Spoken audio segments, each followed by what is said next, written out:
Hey guys, it's Tristan with How to Life here.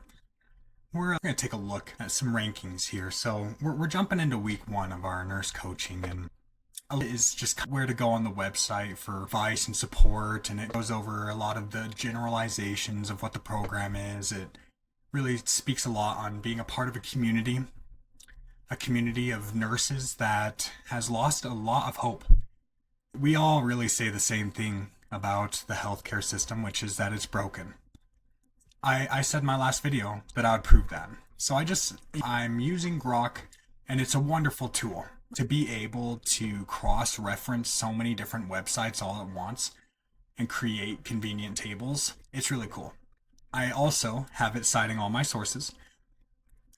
However, I just need you guys to take a look at something. This, to me, and I've had one point brought up, which is that we spearhead innovation globally, but it doesn't justify anywhere close to how we rank. And there's a million other examples that I will speak on endlessly throughout this journey of nurse coaching as to how our spending is radical for the health of our country.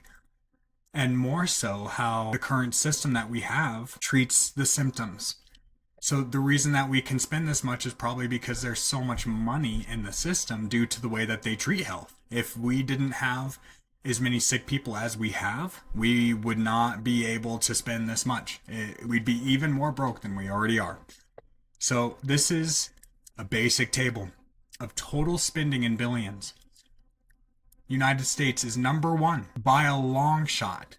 China is number two, and we spend 4 times more than number two and 6 to 7 times more than number 3. That is radical when compared. So I'm messing with Grok. I don't like this column here.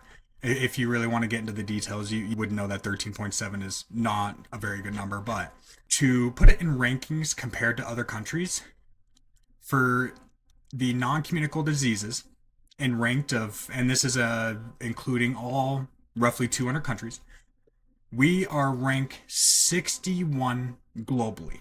So we spend 7 times more than number 3 in our total spending, and we're number 61? Guys, that should tell you there is something seriously wrong with the way that so I'm going to get into another fun fact here. I believe I brought this up in the last video. Check this out. How many people die chronic illness in the U.S. percentage-wise compared to all? What we have here, of the total deaths of anything in the U.S., hit by cars, shot up, literally anything, your heart, the hearts, literally, another way to say this is your diet, kills 20% of people. Just heart disease.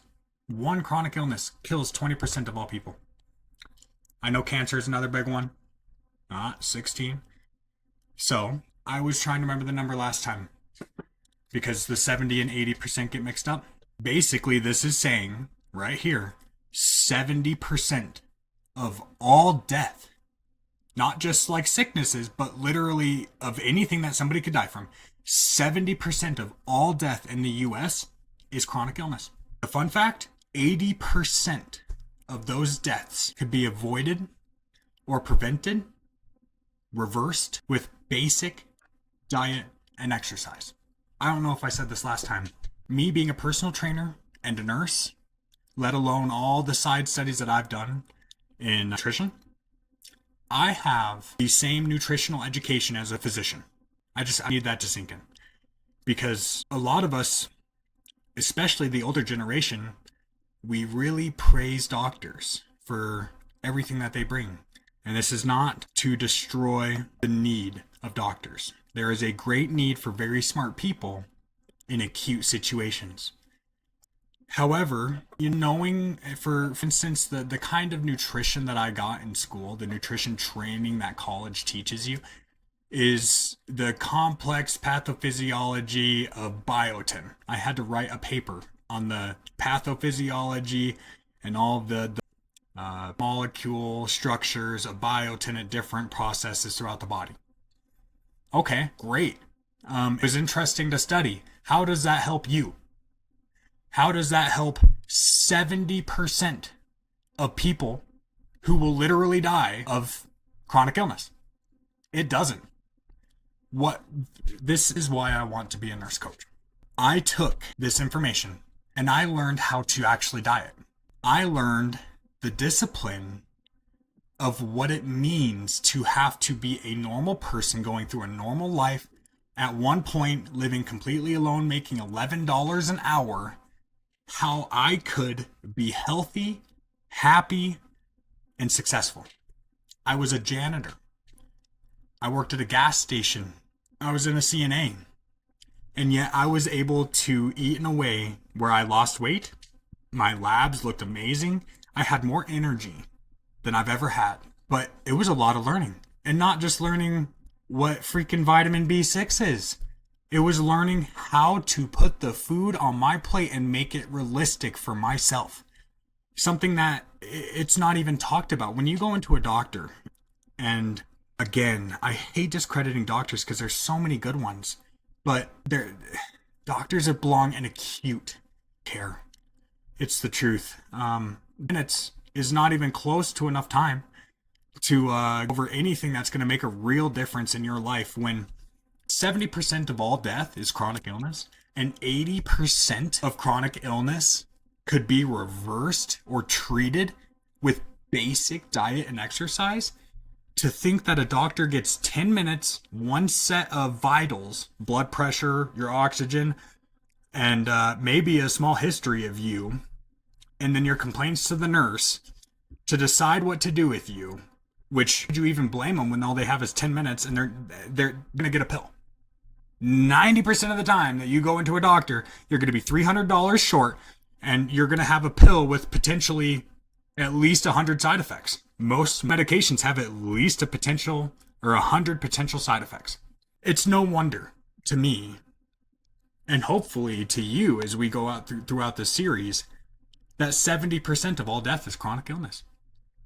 We spend far more than any country on treating people because we don't actually fix or prevent the issue. It's crazy. I hate the word conspiracy because it seems to, or it kind of impression that what you're going to say isn't based in facts. Here's the facts. The claims that our healthcare system is made this way with purpose for the name of profit, well, I can prove that with facts. We're going to do entire videos as this series goes on about how something like SSRIs or your antidepressants was a failed, the study that they used to say that they worked was a failed study because I believe it was 70% of the double-blind party that was actually taking the drug knew that they were on the drug because the side effects were so severe. When the whole point of a double-blind study, which is the minimum basic standard for any kind of drug research, is that they don't know they're on the drug and that you can then evaluate the benefits. That's a failed study, but they still released it. You have a Hep B vaccine. Babies are literally not at risk for Hep B until they're either sharing needles doing drugs or having anal sex. But within the first 24 hours of life, they're being injected with mercury and a vaccine that they don't need 4 times. That's crazy. Why would you do that unless profit was a part of the figure? You have the reason I brought up SSRIs. You have basically a failed study drug that is proven to have an insane amount of side effects. And then you have other treatments. I believe it's TMS stimulation. It has great benefits to treating depression. The side effects are nil to none. But you have to fail 3 different SSRIs on average over the course of, I think it's 6 or 9 months before your insurance will even pay for it. And if you haven't had an experience where your insurance company won't pay for the best outcome for you, well, you will. Everybody does. The end of it, unless you don't know any better, your insurance company does not have your health in their priority. There are, and I think I said this in the last video, anything above a certain amount, it does not matter how justified you are in your healthcare covering it. any reason. Your doctor could have absolutely butchered your surgery. If it costs above a certain amount, the retainer fee for a lawyer, your healthcare will automatically try to fight you because they don't actually care about covering you. And when your insurance doesn't care, it's kind of hard for pharma or hospitals to care because they can't afford to just pay for everything out of pocket. So our system is so broken, guys. And on top of all this, nobody seems to know basic things about how to make food. The number one thing that we can do to be healthier is literally cook food. 70% of all death is chronic illness. 80% could be prevented, reversed. So what? 60% of all death could literally be prevented with a basic diet and exercise plan, and nobody talks about that? If there was a pill that could do what diet and exercise could do, I would be the richest man on earth tomorrow for making it. Tomorrow. Everybody in the world would want it. Every single person would be on that drug. Well, that's why I want to be a nurse coach, is to how to use that drug, right? Oh, man. So, week 1 of nurse coaching is our why. Do I want to be a nurse coach? I haven't made that clear that I'm offended being a nurse and having been taught all of these fancy words and how to carry myself and appear like a responsible adult, and yet I literally cannot spend the time with you to teach you about the most effective potential treatment for you. Can say things, or we are taught to say things like avoid red meat, don't eat kale if you're on warfarin, these real basic things. Sorry about that. That's why I want to be a nurse coach, is to really take time to actually teach you how to be healthy and happy without drugs, because guys, I did the drugs. You doctors and pharmacists hate it when I say that Adderall is meth. It literally does exactly the same thing to your brain. Is a dopamine reuptake inhibitor. It traps dopamine in the synaptic cleft, the same way that SSRIs work for depression. It traps serotonin in the synaptic cleft. I believe that the scientific community as a whole has basically agreed that serotonin and depression may not be linked, but that's besides the point. My point is 60%-ish of all death could be avoided with basic diet and exercise. And that's something that I have really got down. Is that all that I have to offer? No. Life is more complex than just knowing how to cook a steak and go to the gym and hit some dumbbells. However, it's pretty radical to consider that when you go into a doctor's office to see the most educated person in our society to help you manage your illness, that you are not taught or coached in the one singular, by far, most effective treatment for your health. Radical.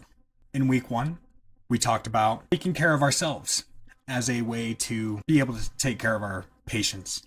Can't even think of how many bitter nurses or egotistical doctors that I've ran across who they're there for a paycheck. I want to be full of joy, and I want to share a true testimony with you of health and happiness.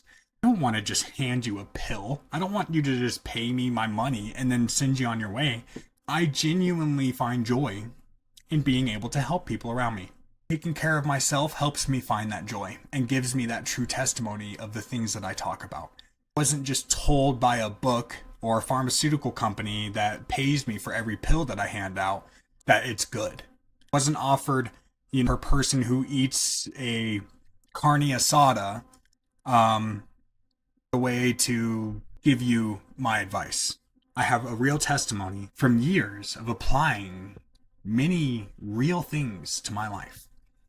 Can't even tell you how many nurses that I have to speak to on a daily basis who are unhappy, who are on all the same, if not more drugs than anybody else. I know doctors, so many doctors who take so many freaking drugs, it's insane. Benzodiazepines, SSRIs, they're not happy. A lot of them know that our system is one of failure. One, we take care of ourselves so that we could take care of you as a nurse coach. We talked about the current health of our world. I talked about my why. Our current model is focused on reacting to disease instead of preventing it. We are lost in a world of managing illness and masking symptoms. We have neglected to promote wellness and healthy lifestyles. And this is despite spending trillions of dollars, far more than anybody else, with some of the worst outcomes. Did I get to those outcomes here? So there are a lot of different charts, and the more charts that I pulled up, the more devastated that I became. Grok is using different scopes to be able to come up with these numbers. This is the all non-communicable disease burden rank, 57. Guys, Qatar, we were in another chart, we were literally one place above Qatar, is number 25. I'm to third and second world countries, yet we spend 1,000 times or 100 times as much as everyone else. It's crazy. And when I got to really connect to my why I am doing this, and it just validates everything that has led me up to this point. It encourages me.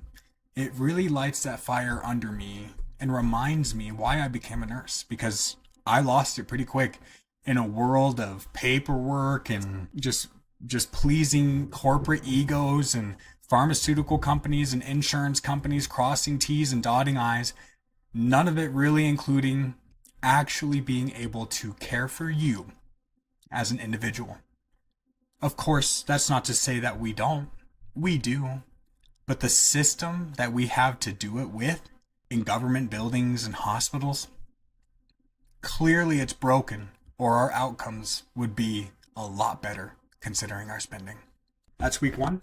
We'll be jumping into week 2 shortly. Stick around, like, subscribe. If any of this rings true to you, I'm excited to have you guys on this journey. Tristan with How to Life, out.